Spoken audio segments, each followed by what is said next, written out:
পানের সাথে সাদা তামাক জর্দা খাওয়াটা কি হারাম ইসলামের দৃষ্টিতে? আর একটা কথা হইলো, আমাকে একজনে প্রশ্ন করছে যে ওই যে দাঁতে ব্যথা লাগে এই জন্য সে গুল ব্যবহার করে। আর একটা প্রশ্ন আছে, আমরা রাতে শোয়ার সময় চুল উঁচু করে বাঁধি কারণ অসহ্য লাগে ছাড়া চুল থাকলে, তাহলে কি এইটা কি করা যাবে না এটা কি বাঁধলে গুনাহ হবে? পানের সাথে সাদা তামাক জর্দা অনেকেরই অভ্যাস, এটা বাংলাদেশে অনেক লোকজন এইভাবে অভ্যস্ত হয়ে উঠেছেন। কিন্তু জানা উচিত পান এর কিছু উপকারিতা আছে, পানের রসটা অনেক উপকার করে, কিন্তু সুপারি এটা অনেক বেশি পরিমাণ হলে এটা অনেক ক্ষতির কারণ। কিন্তু যখন এই পানের সাথে সুপারির সাথে চুন, তারপরে আবার খয়ের, তারপরে আবার সাদা পাতা, তারপরে অথবা তামাক অথবা জর্দা, এই সবগুলোই ক্ষতিকারক, এর কোনোটারই কল্যাণ নাই। অভ্যাস করে ফেলেছে মানুষ, এটা একটা মানে একটা ব্যাড হ্যাবিট হয়ে গিয়েছে অনেকেরই সামাজিকভাবেও।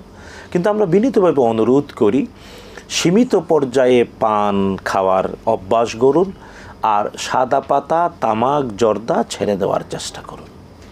এটা আমাদের বিনীত অনুরোধ।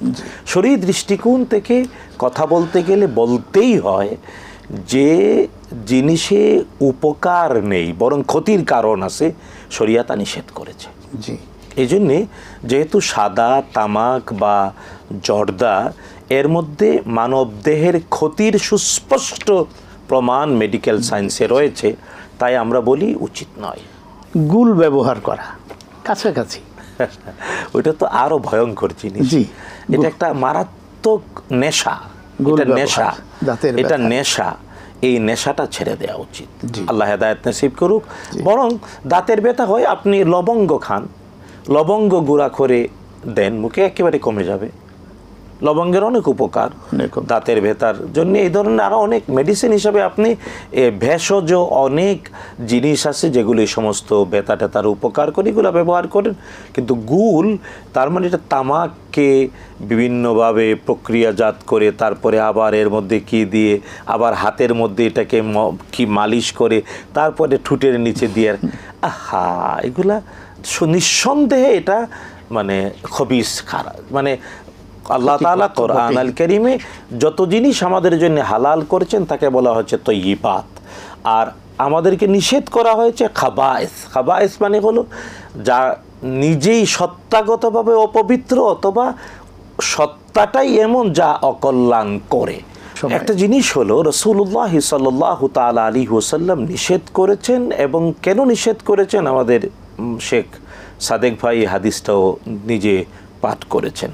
সাদাকাল হাবিব সাল্লাল্লাহু আলাইহি ওয়াসাল্লাম, বিশ্বনবী সাল্লাল্লাহু আলাইহি ওয়াসাল্লাম দুষ্ট নারীদের পরিচয় দিতে গিয়ে বলেছেন রউসুহুন্না কাসনিমাতিল বুখতিল মায়েলা, তার মানে খুজু উটের পিঠের মতো তাদের মাথা। তার মানে এটা আমরা আমাদের শিক্ষকরা আমাদেরকে পড়িয়েছেন, আমরাও পড়েছি, দেখেছি, পড়াই। তা হলো যদি কপালের উপরে এইভাবে করে চুলের ঝুঁটি বাঁধে, এটা হলো বিশ্বনবীর ভাষায় নিকৃষ্ট নারীদের পরিচায়ক।